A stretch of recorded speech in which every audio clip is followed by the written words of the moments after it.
रहीम अस्सलामु अलैकुम अज़ीज़ तलबा। जमात नहम एजुकेशन बाब नंबर 3 है इंसानी नशोनुमा और बालिदगी। आज जो हमारा टॉपिक है वो है तफूलियत और जिस्मानी नशोनुमा। इसके पहलू हैं। नंबर 2 में तफूलियत और माशरती नशोनुमा। नंबर 3 तफूलियत और जहनी नशोनुमा। नंबर 4 तफूलियत और जज्बाती नशोनुमा। और नंबर 5 है तफूलियत और लिसानी नशोनुमा। ये 5 पॉइंट हैं जिन पर आज जो है वो बहस की जाएगी। ये लॉन्ग क्वेश्चन है आपका। तफूलियत का दौर कितना अरसे का होता है? ये 2 साल से 6 साल का अरसा इसमें होता है। इस दौर में नशोनुमा के मुख्तलिफ पहलू जो हैं उसमें तफूलियत और जिस्मानी नशोनुमा है। तो जिस्मानी नशोनुमा इस दौर में जो है तफूलियत के दौर में किस तरह सर अंजाम होती है। इस दौर में बच्चे के कद और हड्डियों के साथ इजाफा होता रहता है और इसके साथ साथ उसके दूध के दांत जो है वो मुकम्मल हो जाते हैं और बच्चा जो है ग़िज़ा खाने लगता है और बच्चा एक पाँव पर अपना तवाज़न जो है वो बरकरार, एक पाँव पर वो चल सकता है। इतनी उसमें सकत जो है वो आ जाती है और दोनों पाँव इस्तेमाल करते हुए छलांग भी वो लगा सकता है,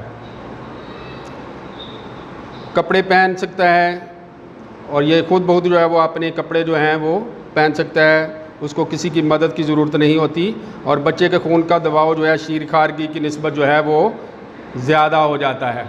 जो उसका खून का बहाव है, प्रेशर जो है उसका शीर खारगी से निस्बत जो है वो तेज़ हो जाता है। नब्ज़ की रफ्तार भी जो है वो पहले दौर की निस्बत जो है वो सुस्त होती है।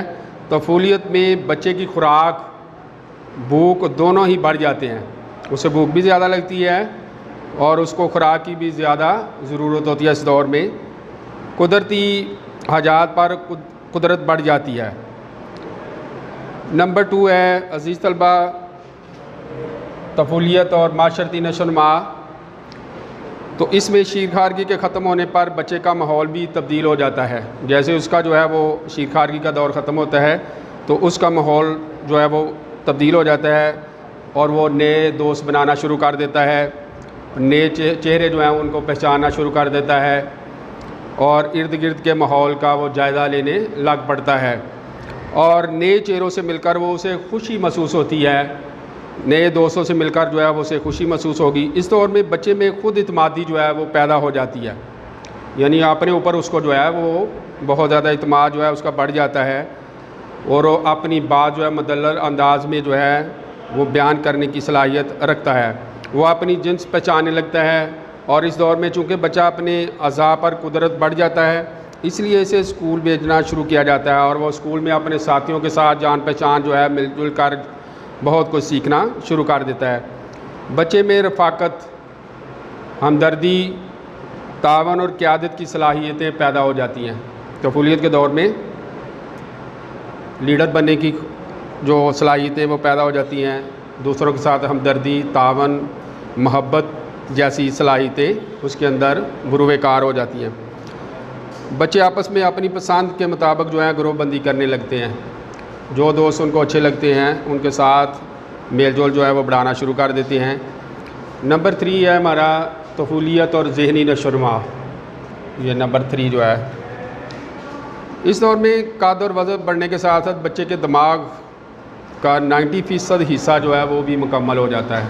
तफूलियत के दौर में 90% हिस्सा उसका मुकम्मल हो जाता है। बच्चा मसाइल, हालात और वाक़यात, असबाब, नताइज पर गौर व खोज करने लगता है कि मसाइल क्या हैं, हालात व वाक़यात क्या हैं और इसके नताइज क्या हो सकते हैं, उस पर गौर व फ़िक्र जो है वो करना शुरू कर देता है और इसकी गुफ्तगू मुदल्लल होती है, यानी पायदार होती है और वो दूसरों के सामने बात करते हुए बाज़ औक़ात हिचकिचाहट और शर्मीलेपन का मुज़ाहरा भी करता है और झिझक महसूस करता है और उसे शर्मीलापन जो है वो ज़ाहिर होता है। बच्चे के इस हिस्से में हाफ़ज़ा ख़ासा तेज़ हो जाता है और शायद इसीलिए वाक़यात और बातें बड़ी याद रखता है। उसका हाफ़ज़ा जो है इस दौर में जो है वो काफ़ी मज़बूत हो जाता है जिसकी वजह से उसे गुज़रे हुए वाक़यात और हालात व वाक़यात को याद करना आसान हो जाता है और उसे याद रखना जो है उसके लिए आसानी होती है।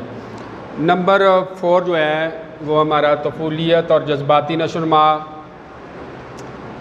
तफूलियत के दौर में उसके जज्बात वो किस अंदाज में सर अंजाम देता है, तो इंसान जज्बात और एहसासात के साथ जीता है। तफूलियत के दौर में बच्चे में हमदर्दी, मोहब्बत, तावन और इसार का जज्बा जो है वो पैदा हो जाता है और वो इन जज्बों को समझने लगता है। जहाँ ज़रूरत होती है बच्चा प्यार, मोहब्बत, नफ़रत और हकारत के जज्बात का भी इजहार करता है। जिस तरह का माहौल होगा उसके मुताबिक जो है वो उसका इजहार करेगा। अगर नफ़रत वाला है तो वो नफ़रत करेगा, अगर प्यार और मोहब्बत वाला माहौल उसे मिलेगा तो वो प्यार और मोहब्बत करने लग पड़ेगा। बच्चे के इस दौर में बच्चा दाखिली तौर पर जज्बात पर काबू रखना सीख जाता है। बाज़ औक़ात बच्चा गलत वक्त पर जज्बात का इजहार भी कर देता है, जिससे उसे शर्मिंदगी बाद में होती है। और बात का ऐसे होता है कि वो गलत टाइम है, उस पर उसने अपने जज्बात का गलत इजहार कर दिया है और बाद में उसको ये पछतावा होता है कि ये मुझे ऐसा नहीं करना चाहिए था। मसलन किसी बात ये उम्र के इस दौर में बच्चे को इस बात का भी एहसास होता है कि इसको कौन सी आदत पसंद हैं और कौन सी आदत उसे नापसंद हैं। इसके बाद जो है नंबर 5 है हमारा तफूलियत और लिसानी नशोनुमा। ये लास्ट पॉइंट है। शख्सियत के मुख्तलिफ़ पहलुओं की तरह बच्चे की लिसानी महारत, ज़हीरा अल्फाज में इजाफ़ा होता है। 6 साल की उम्र तक पहुँचते पहुँचे बच्चे का ज़हीरा अल्फाज जो है 2500 तक जो है वो पहुँच जाता है। तकरीबन 2500 तक जो है वो उसके अल्फाज का ज़हीरा बढ़ जाता है। बच्चा इस उम्र में सादा जुमले जो है वो कहना शुरू कर देता है, मुश्किल फ़िक्र अदा करने लग पड़ता है और अपनी मादरी ज़बान के अलावा कौमी और दूसरी ज़बानें बड़ी तेज़ी से सीखने लग पड़ता है। तो अज़ीज़ तलबा, ये था हमारा ये लॉन्ग क्वेश्चन था और इसका अनुमान था तफूलियत, बाब नंबर 3 का था। इसको याद कीजिएगा। अल्लाह हाफ़िज़।